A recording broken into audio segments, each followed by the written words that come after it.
Les agriculteurs retiennent leur souffle, mais pas que d'ailleurs. La Commission européenne pousse pour obtenir d'ici demain un feu vert des 27 à l'accord de libre-échange avec le Mercosur, qui est négocié depuis 25 ans maintenant. Mercosur, c'est Brésil, Argentine, Paraguay et Uruguay. Les 27, enfin en tout cas, la Commission européenne voudrait que ce soit signé au Brésil avant samedi. Les prochaines heures vont donc être décisives. Des milliers d'agriculteurs sont à Bruxelles avec leurs tracteurs dans une ambiance extrêmement tendue. Et ce matin, Emmanuel Macron a haussé le ton dès son arrivée sur place. J'accueille sur le plateau de Chaque Voix Compte Benoît Laroukis. Bonsoir, vous êtes député Ensemble pour la République des Français établis en Amérique latine. Donc vous avez un peu un pied ici, un peu à pied là-bas. Emmanuel Morel, bonsoir. Bonsoir. Députée gauche démocrate et républicaine du Val d'Oise. Et Elvire Fabry, bonsoir. Vous dirigez le programme Commerce et Sécurité économique à l'Institut Jacques Delors. Merci à tous les trois d'être là. C'est Hélène Bonduel qui vous pose ce soir la question qui fâche.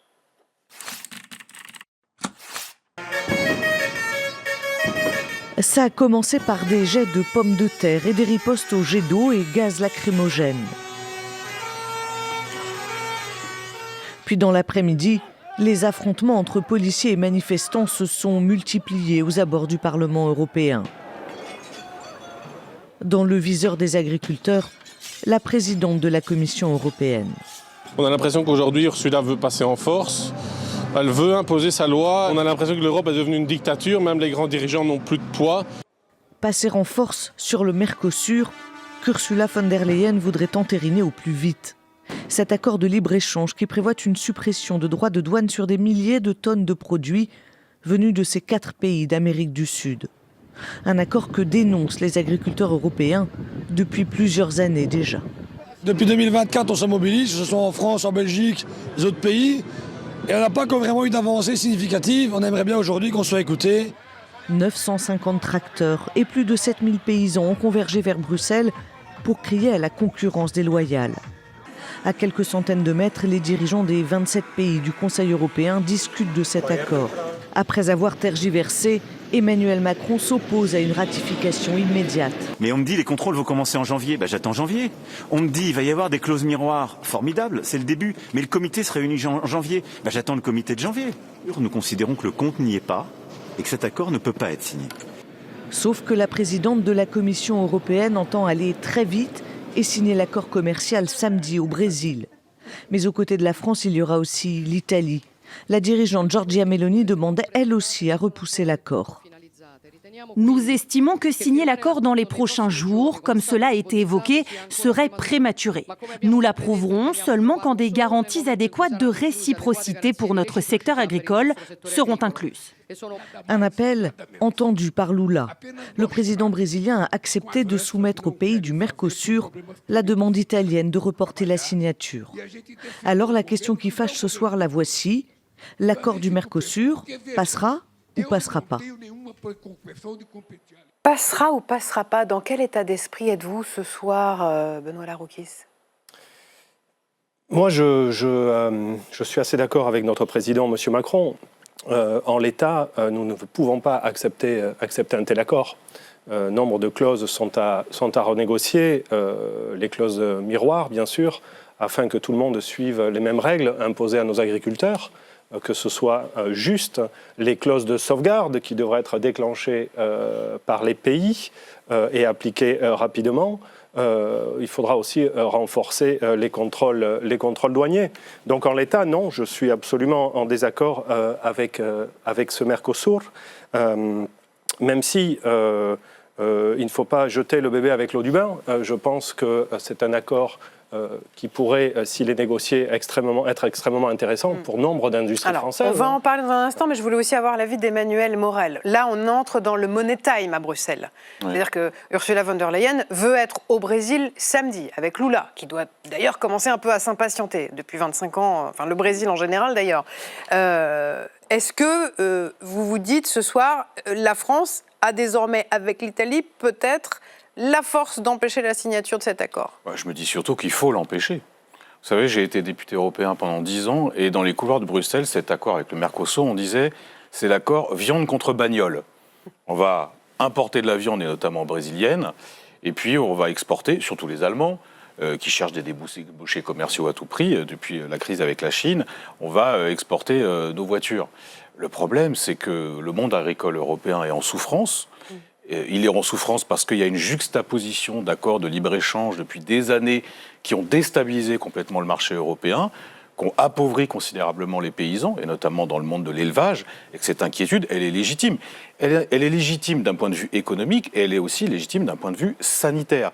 Parce que ce que les gens savent, en tout cas ce que devraient savoir, c'est que dans l'agriculture, dans le Mercosur, il y a eu l'utilisation d'un certain nombre de produits qui sont interdits en Europe. Il y a également, et les clauses de sauvegarde, ça ne change rien, parce que comme le dit M. Macron, il a raison, pour les contrôles, c'est très difficile en réalité, il y a énormément de marchandises, mais c'est aussi une concurrence totalement déloyale parce que vous allez au Chili ou au Brésil, ce sont des exploitations énormes, pas du tout comparables à celles de l'Europe, et donc on ne peut pas lutter avec des salaires qui sont 5 fois inférieurs au SMIC. Donc on ne peut pas lutter. Donc c'est un mauvais accord. Il ne faut pas que ça se passe. Il ne faut pas qu'on sacrifie l'agriculture européenne. Alors en France, en plus, ça prend une résonance particulière parce qu'en même temps, on a une crise agricole qui est très grave, qui est une crise sanitaire, et à laquelle il faut répondre aussi.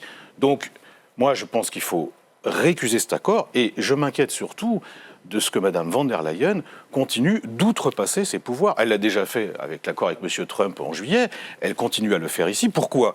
Vous avez vu, peut-être, ça ne vous a pas échappé, que 125 députés européens venant de 21 nationalités différentes ont saisi la Cour de justice en disant « Mme von der Leyen ne respecte pas son mandat ». D'abord, elle a essayé de scinder l'accord en deux pour qu'on passe l'accord non pas à l'unanimité de tous les États membres, mais à la majorité qualifiée. Ensuite, elle a introduit un mécanisme qui n'était pas prévu dans les négociations de départ, qui s'appelle le mécanisme de compensation, qui vise à accorder aux pays du Mercosur une compensation financière au cas où on rehausse nos normes, notamment sanitaires et phytosanitaires. Ça, c'est un scandale qui est dénoncé par des députés européens de droite comme de gauche, mais aussi à l'Assemblée nationale, on est sur LCP, puisque plusieurs fois l'Assemblée et le Sénat ont voté des résolutions contre ce principe. Récemment encore, en Commission des Affaires européennes, M. Ruffin a fait passer une résolution adoptée à l'unanimité. L'unanimité, c'est tous les partis représentés. Donc clairement, il ne faut pas accepter, parce que ça pose des problèmes économiques, agricoles, écologiques, j'y reviendrai s'il le faut, et évidemment démocratiques. Et c'est pour ça que vous parlez de money time. Moi, j'espère surtout qu'on va être entendu. Il n'y a pas que l'Italie. Je rappelle, parce que vous dites... C'est les deux plus grands pays qui s'y opposent. La Pologne, pendant des mois et des mois, n'a cessé de tirer le sonnet. Elvire Fabry, justement, est-ce que le ralliement de l'Italie va permettre de constituer une minorité de blocage pour empêcher donc la signature de l'accord, ou à tout le moins obtenir son report? Voilà, si vous permettez, déjà, j'aimerais revenir sur quelques éléments. Parce que on n'a pas parlé de la grande majorité de l'Union européenne qui soutient cet accord, et ça devrait quand même nous interroger. Cet accord, il intervient à un moment... Certes, on le négocie depuis plusieurs années, mais aujourd'hui, le maître mot, c'est la diversification. On a besoin de trouver des débouchés pour nos exportateurs, y compris dans le secteur agricole. Et il ne s'agit pas simplement de considérer l'agriculture comme un bloc monolithique. On a des filières viticoles, les vins et spiritueux, les filières laitières qui ont absolument besoin de ces débouchés. On ne les a pas beaucoup entendus. Ils sont relativement discrets. Vous dites quoi ? Vous dites que les éleveurs de volailles et de bovins ont confisqué ce débat ? Non, ce dont on devrait parler aujourd'hui, c'est de la difficulté de ces filières et de la crise de ces filières et du soutien qu'on doit apporter à ces filières aujourd'hui en France. Parce que le problème que l'on rencontre, c'est une baisse des parts de marché de ces filières au sein même du marché européen. Il y a plusieurs facteurs. Donc il faut trouver d'autres marchés. Pourquoi ? Parce que si on prend... Je peux vous expliquer sur les vins spiritueux. Oui, si on prend ne serait-ce que la question du secteur aviaire, c'est parce qu'il y a une évolution de la consommation. On consomme moins des poulets entiers, on consomme des filets, que nos voisins européens sont plus concurrents, plus compétitifs sur ce secteur-là. Les vins et spiritueux, on consomme plus de bière, moins de vin. Le marché américain se ferme, la consommation chinoise baisse. On a absolument besoin de trouver des débouchés. Et ça n'est pas tellement un rapport de force industrie contre agriculture. Nous avons aussi tous nos sous-traitants du secteur automobile qui ont besoin de trouver des débouchés. Nos constructeurs automobiles, ce n'est pas que les Allemands, évidemment, qui pèsent beaucoup dans l'économie allemande. Mais nos constructeurs automobiles, ils sont présents de longue date au Brésil et dans le reste du Mercosur. Mais les sous-traitants, ce n'est pas la même chose. Et aujourd'hui, ils ont besoin de ces débouchés à un moment où ils sont sous une pression énorme avec la transition vers l'électrification. Et ce débat, on ne peut pas simplement le concentrer sur des filières qui sont en difficulté, qu'il faut soutenir. On s'attendait évidemment à ces démonstrations. Mais aujourd'hui, dans le contexte géopolitique dans lequel on est, cette ratification, elle a une importance particulière et il faudrait qu'on revienne là-dessus.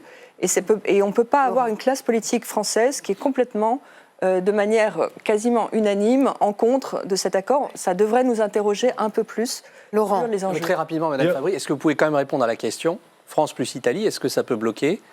Et deux, est-ce que Mme von der Leyen outrepasse ses prérogatives ? Vu de l'Institut Jacques Delors, c'est important d'entendre votre réponse rapidement.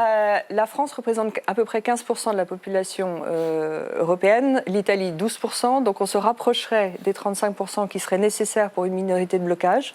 La Pologne s'oppose parce qu'elle a un enjeu qui est l'Ukraine. C'est pas tellement le Mercosur. Enfin, ça passe pas plutôt. Mais il faudrait, à ce moment-là, on se rapproche. Évidemment, Mélanie, là, est la faiseuse de roi dans ce débat. C'est elle qui va déterminer si ça peut faire pencher la balance ou pas. Mélanie a aussi, l'Italie a une industrie à défendre, a les filières aussi viticoles de la même façon à défendre. Ce serait un peu surprenant qu'elle tourne le dos à Milei sur cet accord, qu'elle ait concédé finalement qu'on veuille gagner du temps, c'est possible.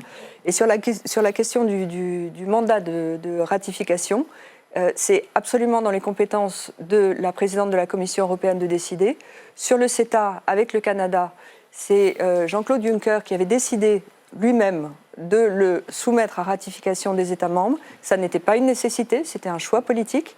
Donc ça n'est pas une question de compétence. Et là, on personnalise beaucoup l'issue de ce dossier-là dans les heures qui viennent au Conseil européen sur la personne de Ursula von der Leyen. Mais encore une fois, on a actuellement une large majorité de l'Union européenne qui soutient cet accord. Certes, l'Allemagne le soutient beaucoup, mais parce qu'il y a vraiment urgence à trouver ces débouchés. C'est impératif de personnaliser. Madame von der Leyen, elle est présidente de la Commission. Et ça fait plusieurs fois qu'elle tente de tordre le bras, pas seulement des gouvernements, mais aussi des opinions. Je suis désolé, ce qui s'est passé fin juillet... En France, elle n'y est pas parvenue. Heureusement. Heureusement qu'il y a des pays qui résistent, mais il n'y a pas que la France. Et d'ailleurs, moi, je m'inscris en faux contre cette démonstration que j'ai entendue à Bruxelles chaque année dès qu'il y avait une négociation d'accord de libre-échange. C'est bien pour nos industries, c'est bien pour les vins et spiritueux. Le problème des vins et spiritueux aujourd'hui, c'est le débouché américain parce que ça, il y a du protectionnisme, et la Chine parce que ça baisse. C'est ça. Je ne l'appelais pas. Donc, est-ce que c'est pas une raison supplémentaire d'aller chercher de nouveaux marchés en Amérique du Sud ? Je vais vous poser la question. Donc, pour un secteur qui est en effet performant, et qui, de toute façon, la demande est quand même moins sensible. Parce que, par exemple, les gens qui voudront consommer du champagne, ils le feront de toute façon. En revanche, est-ce qu'au nom de ça, on va sacrifier l'agriculture européenne ? Moi, je vous pose la question, je suis responsable politique, je sais ce que les Français répondraient. Mais il n'y a pas en réalité que le gouvernement italien ou le gouvernement français. Vous allez en Belgique, le débat fait rage. Et au moment du CETA, je rappelle quand même que c'était le Parlement wallon qui avait bloqué cet accord. 2% quand on a eu le débat, a été utilisé par les Canadiens pour importer oui, mais bien dans sûr, l'Union mais européenne. madame, vous êtes à l'Institut Jacques Delors, donc vous connaissez ces sujets. Quand on juxtapose le Canada, la Nouvelle-Zélande, le Chili, bientôt l'Indonésie, l'Inde, le Mexique, en réalité, c'est l'agriculture européenne qui est prise à la gorge. Et en plus, comme on a une baisse programmée du budget de la PAC dans le prochain budget européen, c'est normal. Et moi, je ne veux pas qu'on sacrifie l'agriculture européenne. Benoît Larouquier, je voudrais vous entendre. Je ne veux pas qu'on le fasse, notamment parce qu'on dit il y a une industrie française qui va exporter. La réalité, surtout, c'est dans le cadre des marchés publics, c'est quelques grosses boîtes françaises, les banques et les assurances. Automobile, filière chimie, pharmacie, cosmétiques, produits de luxe, vins, spiritueux, producteurs de lait et de fromage. Je crois que, monsieur, vous avez surtout un problème avec le libre-échange. Ça, c'est vrai, oui. C'est évident ça que... Ça se pour personne. En tout cas, pas pour mes électeurs. Oui, d'ailleurs, on voit bien dans ma circonscription où en sont les pays dominés par votre idéologie en termes aussi écologiques. Il est évident que cet accord, on parle quand même d'un marché de 300 millions de personnes avec une classe moyenne qui représente à peu près 50% de la population. On est quand même encore en mesure de négocier certaines clauses pour protéger. Il ne s'agit pas de sacrifier les agriculteurs. Moi, je suis un enfant de la ruralité, je les connais, les agriculteurs, je les respecte. On peut à la fois insister sur ces clauses, sur cette clause miroir et ces clauses de sauvegarde, et aussi impulser un commerce, aider nos entreprises aéronautiques, vous l'avez mentionné, le secteur automobile, mais je pense aux PME, parce que les grands groupes, ils sont installés en Amérique latine. Évidemment, un accord incrémenterait leurs ventes et développerait leur business, mais les PME, elles ont besoin d'un accord de libre-échange pour pouvoir s'installer. Ce tissu qui est si riche, le tissu des entrepreneurs, des Français de l'étranger, et là aussi, a besoin d'un accord pour se développer. Je crois qu'on s'inscrit dans une négociation. Il y a un autre thème dont on n'a pas parlé, c'est le thème géopolitique. C'est tout l'enjeu de ce soir, c'est les clauses miroirs, les contrôles sanitaires accrus à l'importation, la clause de sauvegarde en cas de déstabilisation des marchés agricoles. Emmanuel Macron a bien dit, c'est là-dessus qu'il se bat ce soir à Bruxelles. S'il obtient ça, il top. Oui, mais je voudrais mentionner quand même un thème géopolitique. On est en train de laisser l'Amérique latine sous influence de la Chine et des États-Unis. On a quand même une grande opportunité. On a un tissu diplomatique extrêmement dense et important. On a tous les outils pour réussir, comme on a réussi avec le CETA d'ailleurs. Donc il ne faut pas fermer la porte. Bien sûr, il faut s'occuper des agriculteurs, mais ce n'est pas que cet accord de libre-échange va bien au-delà. Il faut s'ouvrir au monde. On ne va pas s'enfermer sur nous-mêmes. Ce n'est pas le moment. Je suis obligée de vous interrompre. Pardon.